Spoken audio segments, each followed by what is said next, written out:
Bueno, buenos días una vez más. Estamos nosotros estudiando en este trimestre respecto a la enseñanza de Cristo que Él dio a los discípulos antes de partir, dándoles lo que llamaríamos hoy clases de teología bíblica, mostrándoles que las escrituras como tal tienen un tema que se desarrolla y que este tema está centrado en Él, que todas las escrituras dan testimonio de Cristo. Por eso lo hemos llamado simplemente Cristo en el Antiguo Testamento. Contamos en esta época con varios libros que se enfocan en ello. Nosotros en particular nos hemos limitado a unos pocos para abordarlo, porque hay diferentes maneras de llegar a Él. Pero lo importante es reconocer que de distintas maneras, como hemos estado viendo, una vez que uno tiene las características claras, o sea, cuáles son las pistas, qué es lo que me dice a mí que esa persona de la que se está hablando en un pasaje particular apunta al Mesías, apunta al Cristo prometido. Y eso fue lo que estudiamos durante las primeras semanas, y después de ahí hemos estado viendo entonces distintos temas en los cuales al estudiarlos uno va a tener esa certeza de que va a encontrar al Señor Jesucristo. Vimos los pactos, vimos también las cristofanías, es decir, esas apariciones previas del Señor Jesucristo antes de su encarnación. Hoy vamos a estudiar a Cristo en los nombres, en los diferentes nombres con los que Él se ha revelado. Pero antes, la semana,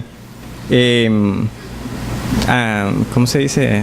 Tras anterior, sí, habíamos quedado, porque la semana pasada no tuvimos la lección por temas de la electricidad, con el estudio de ese encuentro de Jacob con el ángel de Jehová. La razón por la que decidí estudiar ese un poco más fue, bueno, por dos sencillas razones. Una, en general, es un relato que destaca bastante, es una cristofanía muy clara. Vimos que el profeta Oseas así lo dice, ¿verdad?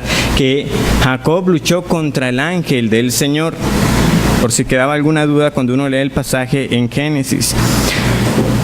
Pero además porque también suele levantar una inquietud para muchos de nosotros y con la cual solemos quedarnos. Que eso también demuestra a veces una tendencia que nosotros debemos cambiar. ¿Cuántas veces pasamos por un mismo pasaje?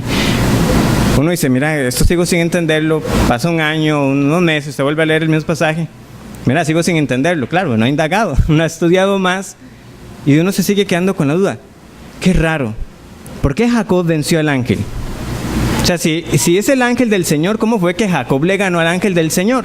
¿Y cuántos de nosotros hemos vivido entonces años? Volvemos a leer. Qué raro, ¿por qué Jacob le gana al ángel? Qué extraña victoria, ¿verdad? Decía Edmund. Qué extraña victoria gana el Señor en Peniel. Jacob parece ser el ganador en el episodio de la lucha. Él lucha con Dios y vence. El Señor no puede escapar de las garras del cojo Jacob sin conceder el premio por el cual Jacob pelea. Aunque pierde, el Señor gana. Sufre una derrota aparente para ganar la verdadera victoria. Si este evento, como tenemos claro, nos está hablando que fue una aparición de Cristo, nos revela no solamente que el hecho de que Él se le haya revelado a Jacob y que en esa pelea nos lleva a nosotros a un anticipo de la obra del Señor, que precisamente para nuestra salvación el Señor se humilló, fue obediente hasta la muerte y muerte de cruz. De hecho, la cruz parecía que Cristo estaba siendo derrotado, pero no fue derrotado. ¿Qué nos dice Colosenses a nosotros? Que más bien fue en la cruz que Él despojó a las potestades, a los principados, los venció públicamente en la cruz. Lo que parecía la derrota fue la victoria del Señor.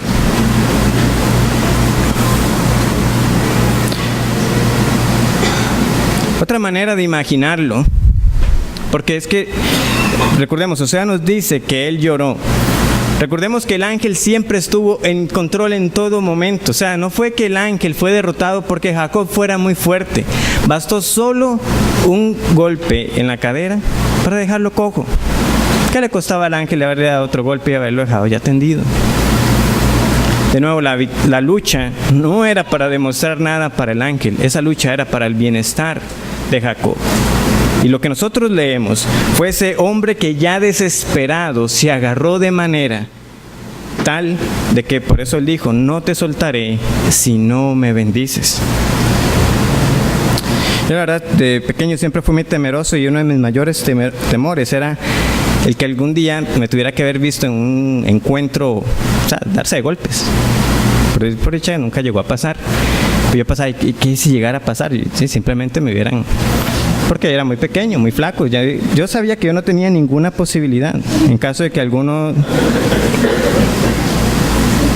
posiblemente hubiera hecho algo como Jacob, hubiera llorado y me hubiera agarrado con todas las fuerzas para que no me pegaran más. Jacob se vio vencido, pero nunca soltó a este hombre que sabemos que fue el ángel del Señor. Por eso, una vez más repito, como dice el autor, hablar de aceptar a Cristo es un lenguaje que no solamente no tenemos en la Escritura, pero es demasiado débil. El cristiano no acepta a Cristo. El cristiano llega a ser cristiano porque se aferró a Cristo como su única esperanza para ser bendecido en esta vida. Él mencionaba dos formas, ¿verdad? Esta era una. Leo para ustedes la otra y empezamos con el tema porque también está bastante amplio. Hay una segunda forma en la que Cristo aparece en esta narrativa. El pacto de Dios establecía una relación en la que Dios es el Señor y nosotros somos sus siervos. La teofanía de la presencia de Dios anticipa la venida de Cristo como el Señor. El papel de Jacob anticipa la venida de Cristo como el siervo de Dios. Así como Jesús es el verdadero rey que cumple el papel de la monarquía representada en David, y así como Jesús es el verdadero profeta como Moisés, así también Jesús es el verdadero Israel que prevalece con Dios para recibir todas las promesas. Y ese es un lenguaje que también encontramos en los profetas. Jesús es el verdadero Israel. Él es el pueblo de Dios que sí cumple con toda la ley. Y eso hizo lo que el Israel físico no pudo hacer. Y obviamente tenemos una representación débil en la vida de Jacob. Ahora, ¿a qué nos referimos cuando vamos a buscar a Cristo en los nombres?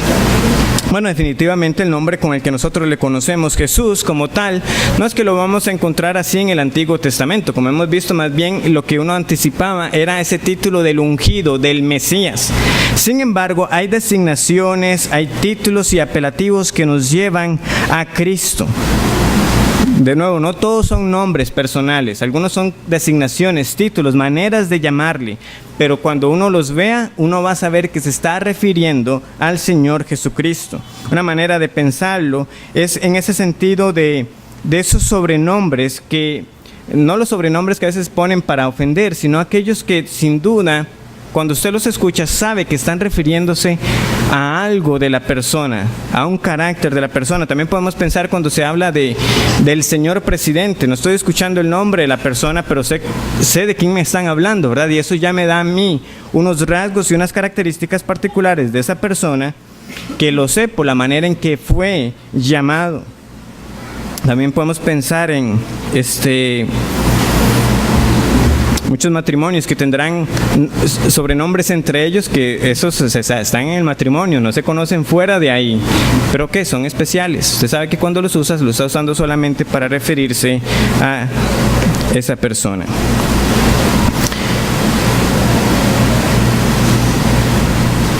Entonces debemos pensar en ellos de esta manera. Vamos a ver primero dos pasajes que nos dan una idea entonces de qué estamos hablando. Vamos a ir primero a Isaías capítulo 9.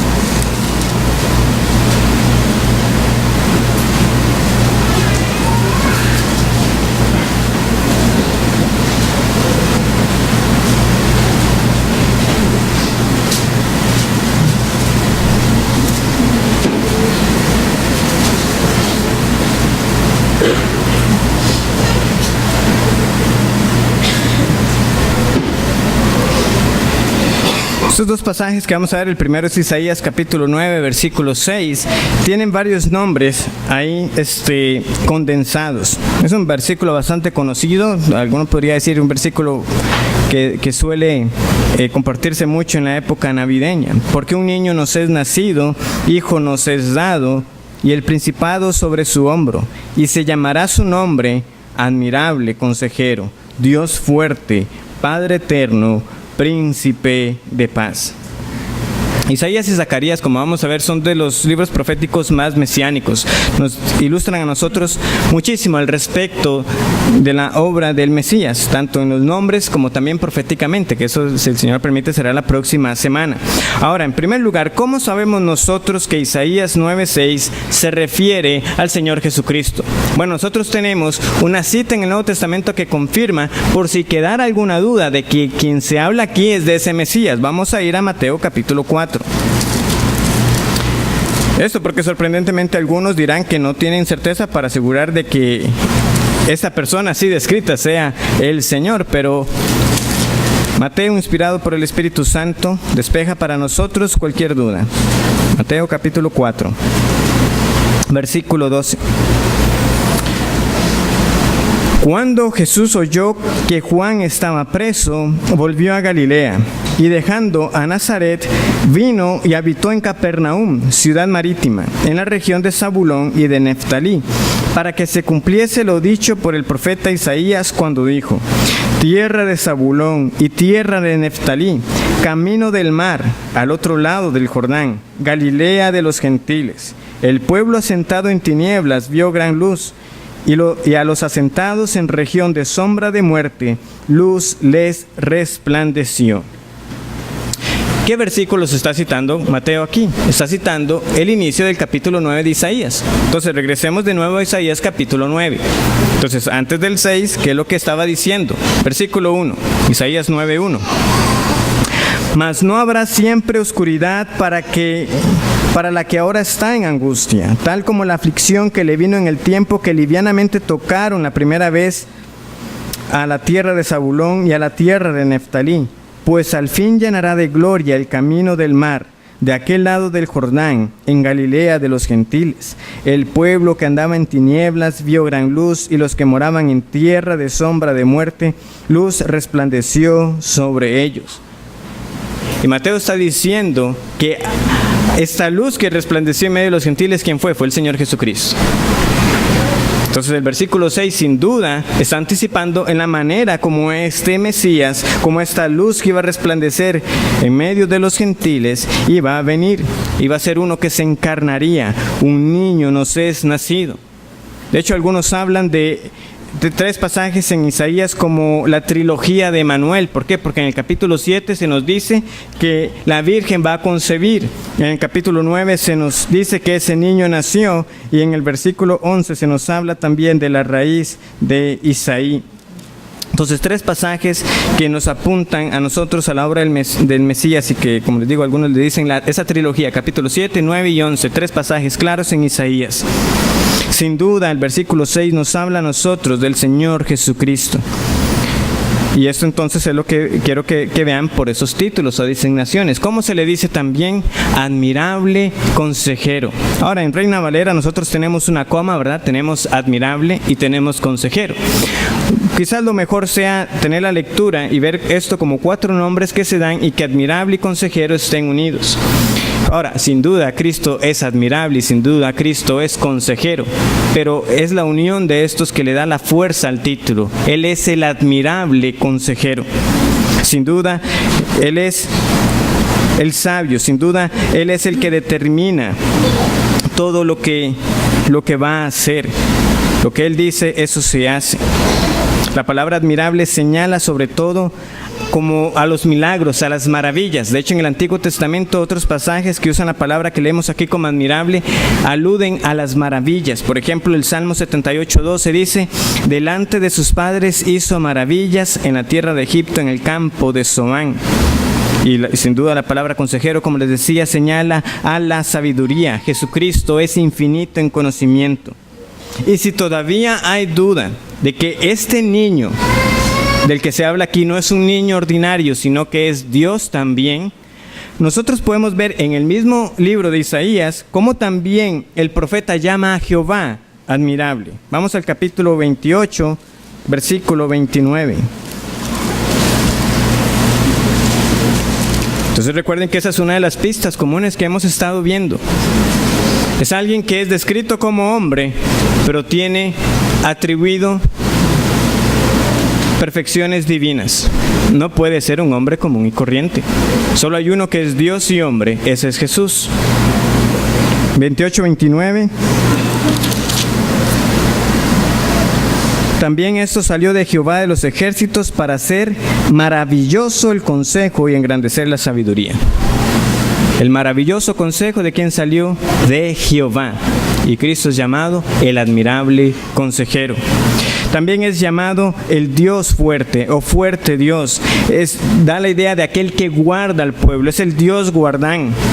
La palabra fuerte es bastante común, pero aquí vemos que se le está aplicando a Dios. Por lo tanto, destaca esa omnipotencia de Dios, el que tiene el poder para guardar verdaderamente a su pueblo.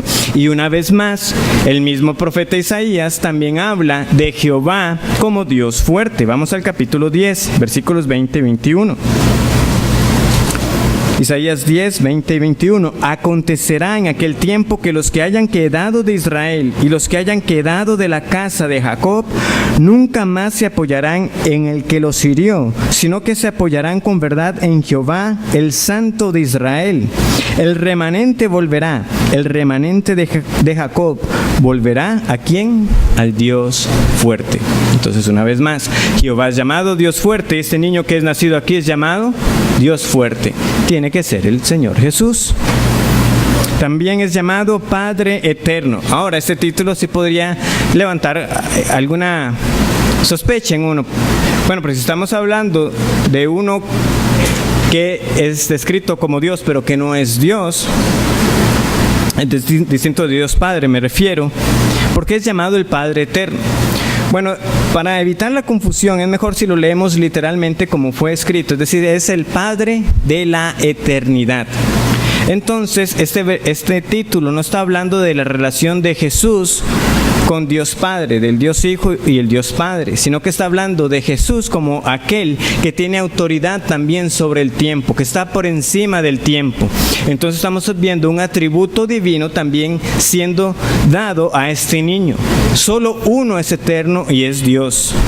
Por lo tanto, este niño no puede ser un hombre ordinario. El ser humano es creado inmortal, nuestras almas son inmortales, pero no son eternas. Jesús es eterno porque es Dios. También es llamado el príncipe de paz. En este caso, la palabra príncipe, y usualmente también la idea que viene a nuestras mentes, es como el que está esperando a ser rey, ¿verdad? Como el hijo de rey que todavía no es rey. Tiene realeza, pero realmente todavía no está sentado en el trono. Realmente la palabra príncipe aquí denota a alguien que sí tiene autoridad. No es esa figura del rey en espera, sino que es alguien con autoridad. Hay veces que el término príncipe, según el contexto, eso es lo que da a entender. Por ejemplo, Daniel 9:25 habla de Jehová como el príncipe de los príncipes. Y sin duda, Dios no es ningún rey en espera. Él tiene toda autoridad. ¿Qué destaca entonces cuando es llamado el príncipe de los príncipes? Que es el absoluto soberano. Y una vez más, vemos que este niño ungido, Mesías, es llamado príncipe de paz. Sin duda va a ser aquel que vendrá a regir.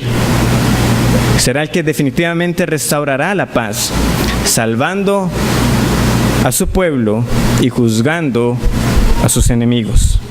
Él es el príncipe de paz. El otro pasaje donde vemos varios títulos, Zacarías 10, versículo 4.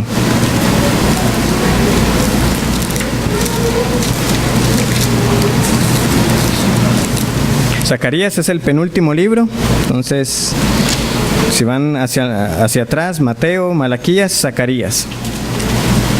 Zacarías capítulo 10, versículo 4. Dice así este pasaje: de él saldrá la piedra angular, de él la clavija, de él el arco de guerra, de él también todo apremiador. Ahora aquí juntamente con el autor hay que hacer la salvedad. Quizás algunos no concuerdan en que se esté hablando del Mesías, pero cuando vemos las designaciones aquí, la conclusión a la que uno puede llegar es que definitivamente es un pasaje mesiánico. ¿Por qué? Bueno, veamos que en primer lugar está hablando que de él, es decir, de Jehová, saldrá ¿quién? La piedra angular. Nosotros ese nombre ya lo tenemos que tener de otros pasajes que son más claros, ¿verdad? Que hablan de Jesucristo como la piedra angular. ¿Dónde lo leemos nosotros? Por ejemplo, lo vemos en Primera de Pedro, capítulo 2, versículos 6 y 7. Ahora, Pedro no cita a Zacarías, pero cita a Isaías, quien también se refiere a Cristo como la piedra angular. Dice así, Primera de Pedro 2, del 6 al 7. Por lo cual también contiene la escritura: he aquí pongo en Sión la principal piedra del ángulo, escogida, preciosa, y el que creyere en él no será avergonzado. Para vosotros, pues, los que creéis, él es precioso, pero para los que no creen, y ahora cita otro pasaje también, donde también es llamado la piedra del ángulo, la piedra que los edificadores desecharon, ha venido a ser cabeza del ángulo y piedra de tropiezo y roca que hace caer. Tanto Isaías como los Salmos hablan de Cristo como la piedra angular. Ese pasaje aquí, Zacarías también está aplicando ese título. Él es el fundamento seguro. Él es el fundamento estable. Sobre Él se puede edificar, sobre Jesucristo. Es también llamado aquí la clavija. Esta palabra clavija que leemos aquí puede referirse como a la estaca que se usaba antes para sostener a las tiendas o a un clavo en una pared para sostener. Por lo tanto, da esa idea de la clavija como la capacidad para cargar a su pueblo. El Señor Jesucristo sostiene a su pueblo. No solamente cargó los pecados de su pueblo, sino que también soporta todas nuestras aflicciones y debilidades. Él es esa clavija fuerte que realmente usted lo que ponga lo va a sobrellevar. Tenemos una buena pista de que estamos entendiendo bien esto, porque si regresamos a Isaías en el capítulo 22, vemos que a un rey del linaje de David se le llama también que va a ser una clavija, un clavo. Pero como se lee en esta profecía, ¿qué pasa? Ese rey realmente, aunque fue clavado, luego fue quitado. Él no era esa clavija que realmente podía llevar al pueblo a la victoria. Dice así Isaías capítulo 22, versículo 20. En aquel día llamaré a mi siervo Eliakim, hijo de Hilcías, y lo vestiré de tus vestiduras y los ceñiré de tu talabarte, y entregaré en sus manos tu potestad, y será padre al morador de Jerusalén y a la casa de Judá. Y pondré la llave de la casa de David sobre su hombro, y abrirá y nadie cerrará, cerrará y nadie abrirá, y lo hincaré como clavo en lugar firme, y será por asiento de honra a la casa de su padre. Parecía, ¿verdad?, que este hombre estaba siendo clavado en ese lugar firme, pero vean lo que dice el versículo 25. En aquel día, dice Jehová de los ejércitos, el clavo hincado en lugar firme será quitado, será quebrado y caerá, y la carga que sobre él se puso se echará a perder, porque Jehová habló. Este no pudo llevar la carga, Jesucristo sí. Es también llamado el arco de guerra. Es también otro título que nos apunta como este guerrero victorioso. Como rey vence y subyuga a todos nuestros enemigos. Salmo 45:5 dice lo siguiente. Este es un salmo mesiánico, entonces simplemente voy a leer el pasaje. Tus saetas agudas con que caerán pueblos debajo de ti, penetrarán en el corazón de los enemigos del rey. Esa saeta, ese arco, ¿verdad? De nuevo, el que va a la batalla y vence. Y por último tenemos el término apremiador.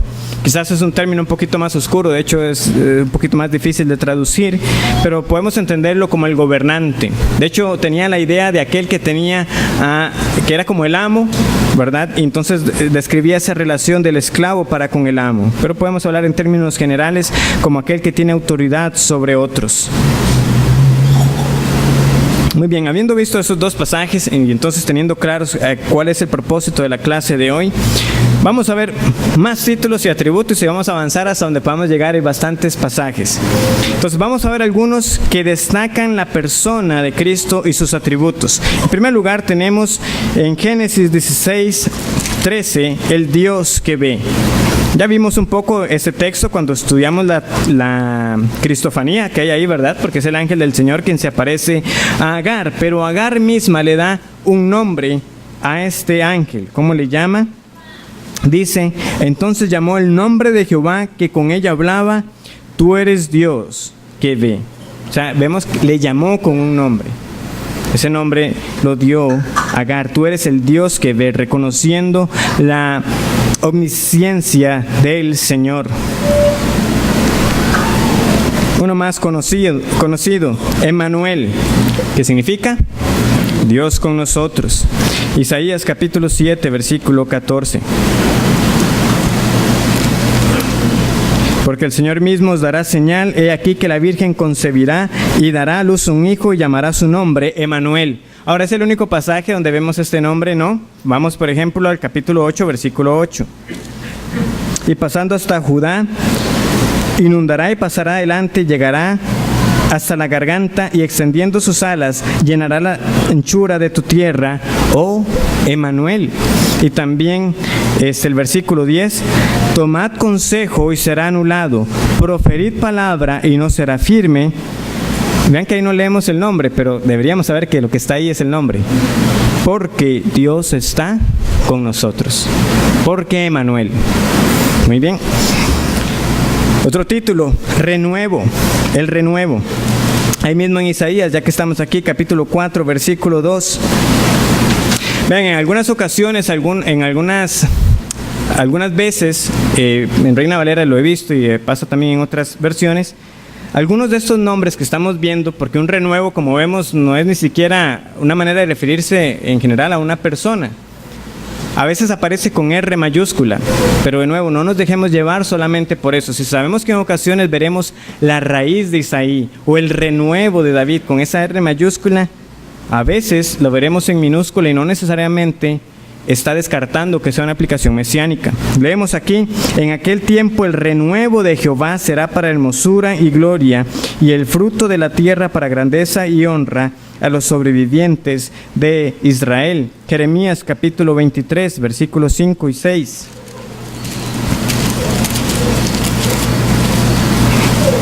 Como les dije también, si necesitan eso, yo se los puedo enviar para que tengan los pasajes. Me interesa más que los escuchen o si pueden buscarlos rápido, que los lean también aquí.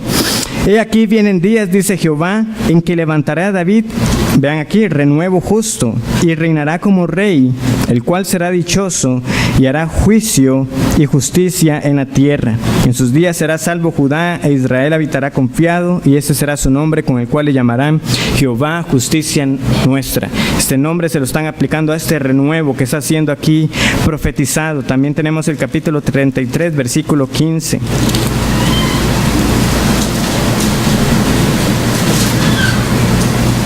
En aquellos días y en aquel tiempo haré brotar a David, y ven aquí lo que pasa, mismo libro profético, aquí estamos en Jeremías, pero aquí sí le ponen la R mayúscula, un renuevo de justicia, y hará juicio y justicia en la tierra. Pero no hay razón para pensar de que el renuevo del pasaje anterior era uno diferente, no, es el mismo renuevo, es el mismo Mesías, es el mismo Cristo. Tenemos también Zacarías capítulo 3, versículo 8. Escucha pues ahora, Josué, sumo sacerdote, tú y tus amigos que se sientan delante de ti, porque son varones simbólicos. He aquí yo traigo a mi siervo el renuevo. Y capítulo 6, versículo 12 dice, y le hablarás diciendo, así ha hablado Jehová de los ejércitos, diciendo, he aquí el varón cuyo nombre es el renuevo, el cual brotará de sus raíces y edificará el templo de Jehová. ¿Qué es ese término, el renuevo? Bueno, no es un término halagador, se refiere a un brote, a un retoño, a un brote tierno que de hecho hasta da la idea de que está creciendo donde uno no se hubiera esperado que esté creciendo. ¿Ha visto usted a veces plantas que usted dice, pero cómo está creciendo esa planta ahí? Es esa idea, ese brote está pequeño, está tierno, pero algo se está seguro, está lleno de vida y va a seguir creciendo. Entonces voy a emplear un poco más sobre ese término, el renuevo. En primer lugar, como les dije, no es un término halagador, es una ramita, algo que usted ve que está saliendo apenas, un retoño. No era algo vistoso, algo que brotó ahí sin mucha pompa. A la vista humana nada indicaba al ver ese quien era el renuevo, que fuera el Hijo de Dios. Como nos dice Isaías, ¿verdad? En el capítulo 53, ¿cómo era Jesucristo? Sin atractivo para que le decíamos. La apariencia de Cristo no era de que alguien lo veía y decía, ese tiene que ser el Hijo de Dios. No, porque era el renuevo. Algo inesperado, pero era el renuevo prometido. De hecho dice Isaías 53:2, subirá cual renuevo delante de él y como raíz de tierra seca. No hay parecer en él ni hermosura. Le veremos, mas sin atractivo para que le deseemos. También nos recuerda la fidelidad de Dios, pues cuando parecía que nada quedaba del linaje de David, ¿qué pasó? Brotó la raíz de David, Jesús, el león de Judá. Es así a veces también. Se ve que han talado un árbol, usted dice, ya eso murió, ¿y qué pasa? Brota de nuevo. Y si usted lo deja, eso va a crecer de nuevo. Y será un tronco, un árbol fuerte. Ese renuevo entonces vemos que es llamado como Dios, el renuevo que es Jehová.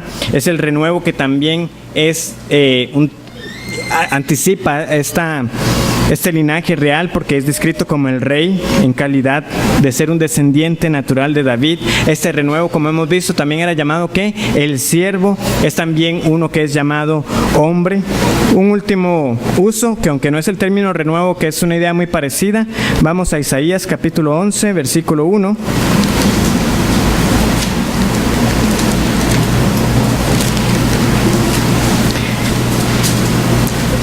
Saldrá una vara del tronco de Isaí y un vástago retoñará de sus raíces.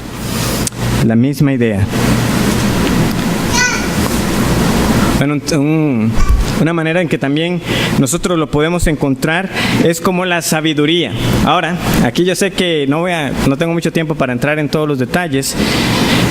En particular el pasaje que está ahí proyectado, Proverbios 8, 22 al 31, es un pasaje sumamente disputado. Es decir, hay unos que dicen que esa sabiduría de Dios que leemos en Proverbios 8 no es Cristo, sino que es una personificación de la sabiduría. Ahora, eso no descarta que podamos llegar a Cristo. Pero lo pongo, ¿por qué? Porque hay quienes sí consideran que es así. O sea, y de hecho muchos de los reformadores vieron, Cristo es llamado la sabiduría de Dios, poder de Dios y sabiduría de Dios. Colosenses nos dice que en Jesucristo están todos los tesoros de la sabiduría. Y aquí leemos de la sabiduría estando con Dios en la creación. Lo que pasa, como les digo, es que ha habido muchas disputas porque en el 8:22 dice que Jehová me poseía desde el principio. Y algunas traducciones llegaron a poner ese versículo como Jehová me creó desde el principio. Y claramente, eso sí que no iba de acuerdo con lo que se entendía de la doctrina de Cristo. De hecho, los arrianos, los precursores de los actuales testigos de Jehová dirían, vean, ahí está, Jesucristo fue creado. Entonces algunos por eso decidieron distanciarse de ese pasaje y decir, no, eso es que no habla de Cristo. Pero es mejor entenderlo como nosotros lo tenemos. Jehová me poseía desde el principio. En todo caso, como les digo, hay mucho que apunta, por las pistas que nosotros hemos estado viendo, que sería sano interpretar esa sabiduría como Cristo. Pero no voy a ser dogmático. Hay quienes arguyen que no lo es, sino que es una personificación, pero que concuerdan que sí nos lleva a Cristo. Entonces voy a leer la postura de uno que dice que no. Pero, entonces aclaro, yo sé que hemos hablado de muchas pistas, que si vemos a alguien que hace las obras de Dios, tiene que ser Jesús, porque nadie más hace las obras de Dios, que es descrito con atributos que corresponden solamente a Dios. Y si tuviera que haber una excepción, bueno, Proverbios 8, 22 al 31 sería esa excepción. Dice así, por ejemplo, el autor Goldsworthy. Este pasaje ha sido interpretado tradicionalmente como una referencia a Cristo, lo cual no es el caso en el Antiguo Testamento. El pasaje consiste en una personificación poética de la sabiduría. No se trata de una personificación divina similar al Maat egipcio, sino más bien de una metáfora que muestra el lugar que ocupaba la sabiduría mientras Dios planificaba el universo. La sabiduría es descrita como el comienzo de la obra de Dios. Estaba presente en la creación y se regocijaba en ella. demuestra que el orden establecido por Dios en la creación es el que puede generar orden en la vida del pueblo de Dios. Pero si bien este pasaje no hace una referencia directa a Cristo, sí prefigura el papel de Cristo como la sabiduría de Dios presente en la creación, porque también Colosenses 1 nos dice que Cristo es aquel por medio del cual todas las cosas fueron hechas. Entonces dice, no es una referencia directa, pero al final nos lleva. Yo todavía no estoy muy convencido. Yo prefiero pensar de que no estaríamos nosotros interpretando mal si pensamos que realmente es una referencia directa a Cristo, pero simplemente lo mencionaba para ser equitativo con las posturas. Un título más, El Hijo del Hombre, Daniel 7:13.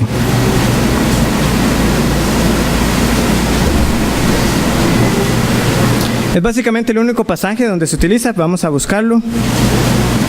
Pero, ¿por qué es tan relevante? Bueno, porque fue como Jesucristo se refería a sí mismo muchas veces, el Hijo del Hombre. Dice así, miraba yo en la visión de la noche, y aquí con las nubes del cielo venía uno como un hijo de hombre, que vino hasta el anciano de días, y le hicieron acercarse delante de él. ¿Y qué pasó con este hijo de hombre? Versículo 14, y le fue dado dominio, gloria y reino, para que todos los pueblos, naciones y lenguas le sirvieran. Su dominio es dominio eterno, que nunca pasará, y su reino uno que no será destruido. De nuevo, no es cualquier hijo de hombre. Por eso Jesucristo lo usó en referencia a sí mismo, el Hijo de Hombre. Pero como les digo, es el único pasaje, por eso es una designación muy exclusiva. Más pasajes, y menos tiempo tenemos. Génesis 49, versículo 10.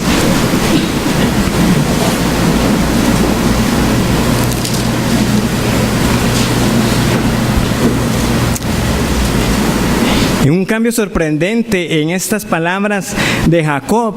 Cuando uno hubiera pensado que José iba a ser el sucesor, dice lo siguiente, no será quitado el cetro de Judá, ni el legislador de entre sus pies, hasta que venga Silo, y a él se congregarán los pueblos. Era de Judá que iba a venir ese legislador. Ahora, ¿qué es la palabra Silo? Porque este es el título que está ahí. Bueno, hay algunos que lo traducen como hasta que venga aquel a quien le pertenece. Por ejemplo, el autor Barrett, que usó mucho esa su inclinación. Hay otros que más bien lo leen como hasta que el pacificador venga. Entonces algunos, de nuevo, traducen Silo como hasta que venga al que le pertenece, o algunos hasta que venga el pacificador. Leo para ustedes la palabra de otro autor que dice, cualquiera que sea la dificultad para entender esa palabra, el sentido de todo el texto es claro. El Dios de Israel había determinado levantar al soberano que traería bendición y paz a las naciones. Jesucristo es este Silo que leemos aquí. A Él le pertenece el reino y Él será el que venga a establecer la paz.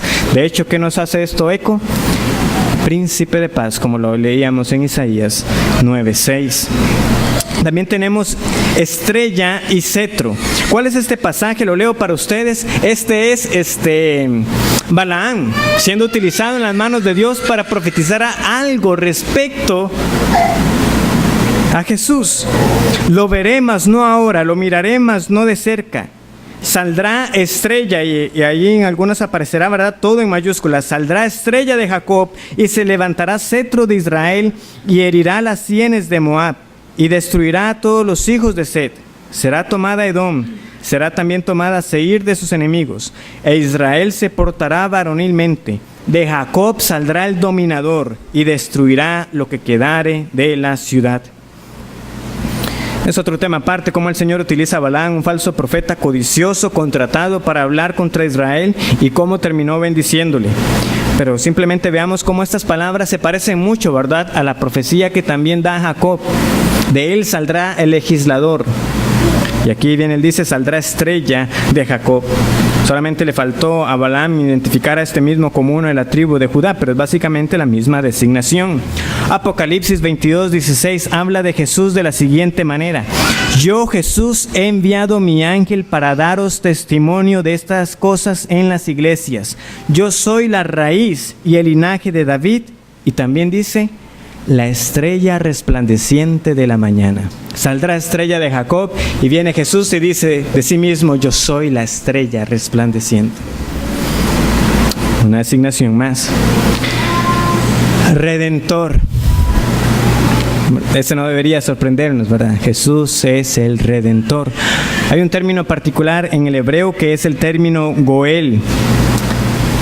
Como el caso de Mesías, puede que otros sean llamados Goel, Redentor, un pariente redentor. Pero hay uno solo que es el pariente redentor ideal, es Jesucristo.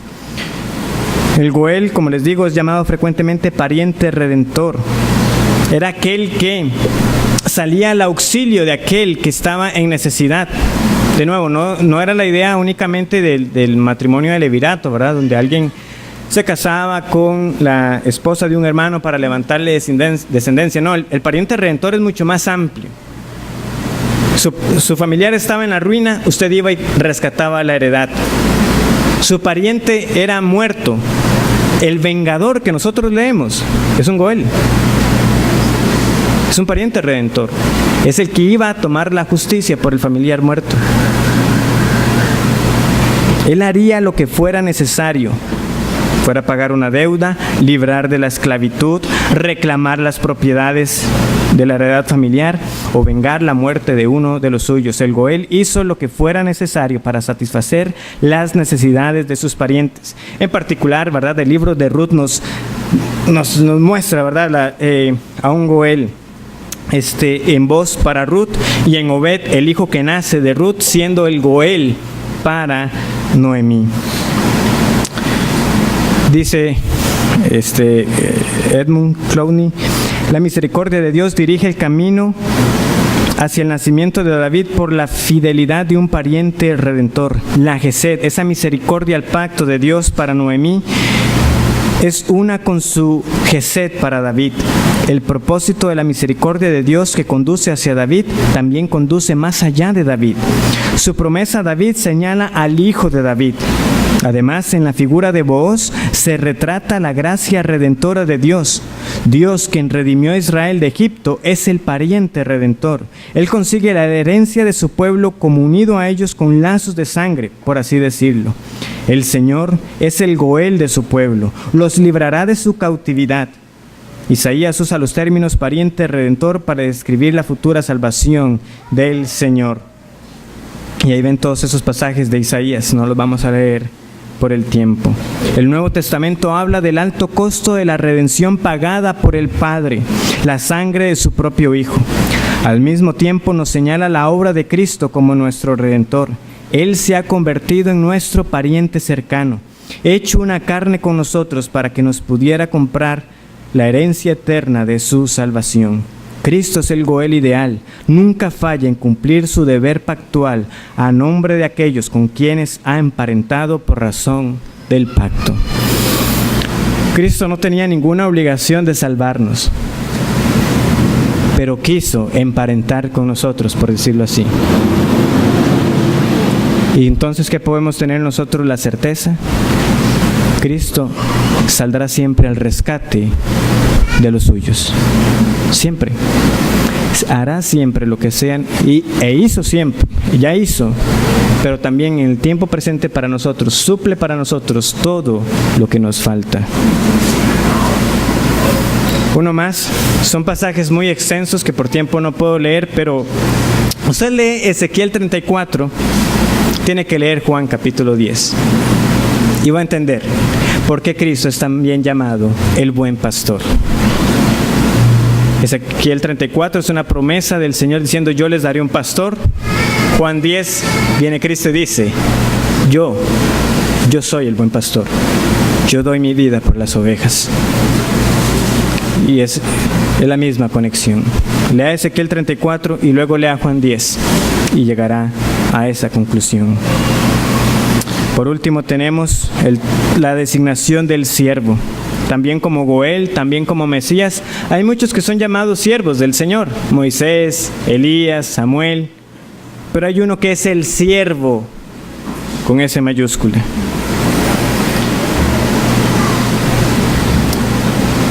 Hermanos, estos pasajes, Isaías 42 del 1 al 9, Isaías 49 del 1 al 2, Isaías 50 del 4 al 11, y por supuesto Isaías 52, 13 al 53, 12.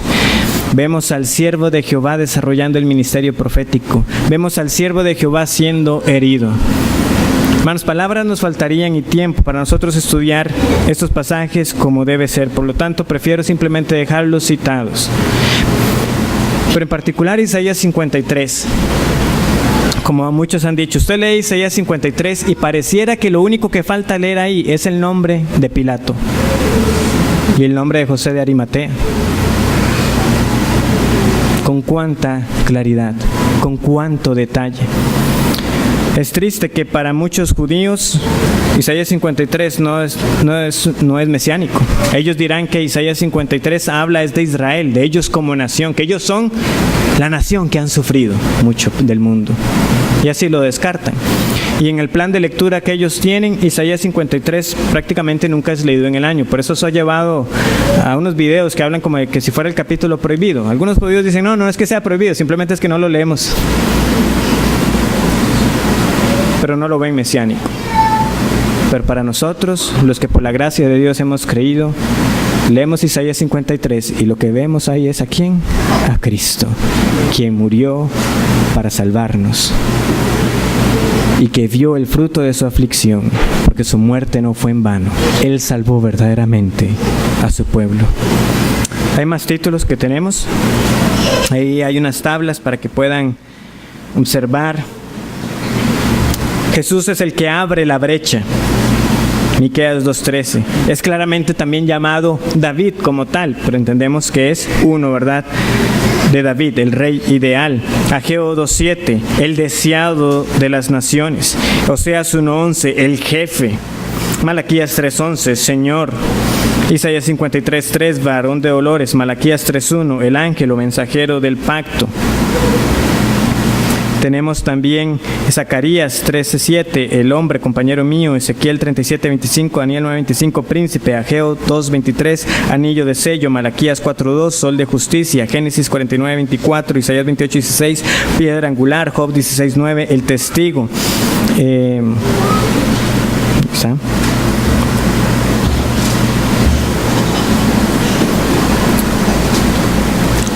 Los que tienen asterisco es porque algunos discuten si tiene alguna aplicación. El punto es, hemos visto a Cristo en los pactos. Hemos visto a Cristo apareciendo antes de su encarnación. Hemos visto a Cristo siendo designado con varios nombres. Hermanos, en efecto, el Antiguo Testamento está lleno de su nombre, está lleno de su obra, está lleno de su persona. Yo no deseo que esto simplemente sea para uno pensar de que uno puede llegar a ser el maestro de la Biblia y cualquier pasaje, deme cualquier pasaje y le encuentro a Cristo ahí. Esa no es la manera, porque tampoco es lo que nosotros entendemos. Entendemos que todo el Antiguo Testamento nos dirige a Él, no que necesariamente cada versículo nos va a llevar a Él, cada capítulo, pero sí que está para llevarnos a Él. Pero ¿para qué queremos nosotros encontrar a Cristo ahí? Que sea para verdaderamente amarle más. Y si usted no lo conoce, para que le conozca entonces verdaderamente. Si tienen preguntas me pueden escribir, me pueden buscar también después. Nos preparamos entonces para la segunda hora.